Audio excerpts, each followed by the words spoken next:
द्वापर युग में भोजवंशी राजा उग्रसेन मथुरा के राजा होते थे। उसके आतताई पुत्र कंस ने उसे गद्दी से उतार दिया और स्वयं मथुरा का राजा बन बैठा। कंस की एक बहन देवकी थी, जिसका विवाह वसुदेव नामक यदुवंशी सरदार से हुआ था। एक समय कंस अपनी बहन देवकी को उसकी ससुराल पहुंचाने जा रहा था। रास्ते में आकाशवाणी हुई, हे कंस, जिस देवकी को तुम बड़े प्रेम से ले जा रहा है, उसी में तेरा काल बसता है। इसी के घर में से उत्पन्न 8वां बालक तेरा वध करेगा। यह सुनकर कंस वासुदेव को मारने के लिए उद्यत हुआ। तब देवकी ने उसे विनयपूर्वक कहा, मेरे गर्भ से जो संतान होगी उसे मैं तुम्हारे सामने ला दूंगी। बहनोई को मारने से क्या लाभ है। कंस ने देवकी की बात मान ली और मथुरा वापस चला आया। उसने वासुदेव और देवकी को कारागृह में डाल दिया। वसुदेव देवकी के एक एक करके 7 बच्चे हुए और 7 को जन्म लेते ही कंस ने मार डाला। अब 8वां बच्चा होने वाला था। कारागार में उन पर कड़े पहरे बैठा दिए थे। उसी समय नंद की पत्नी यशोदा को भी बच्चा होने वाला था।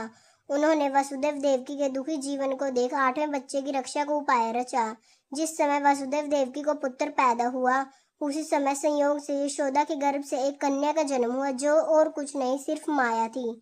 जिस कठोरी में देवकी वासुदेव कैद थे, उसमें अचानक प्रकाश हुआ और उनके सामने शंख चक्र गदा पद धारण किए चतुर्भुज भगवान प्रकट हुए। दोनों भगवानों के चरणों में गिर पड़े।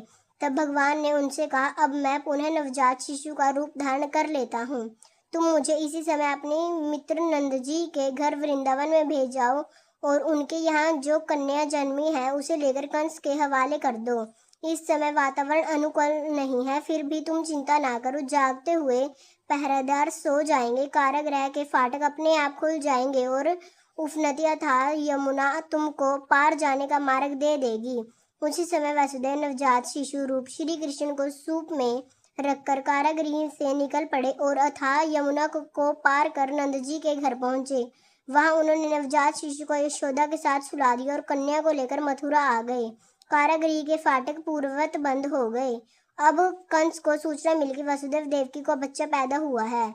उसने बंदी गृह में जाकर देवकी के हाथ से नवजात कन्या को छीनकर पृथ्वी पर पटक देना चाहा, परंतु वह कन्या आकाश में उड़ गई और वहां से कहा, अरे मूर्ख, मुझे मारने से क्या होगा। तुझे मरने वाले तो वृंदावन में जा पहुंचा है। वह जल्द ही तुझे तेरे पापों का दंड देगा। यह है कृष्ण की जन्म कथा। अगर आपको यह कथा अच्छी लगी हो तो हमारी वीडियो को लाइक करें, चैनल को लाइक सब्सक्राइब करें और कमेंट में जय श्री कृष्ण जरूर लिखें। Happy Janmashtami to all.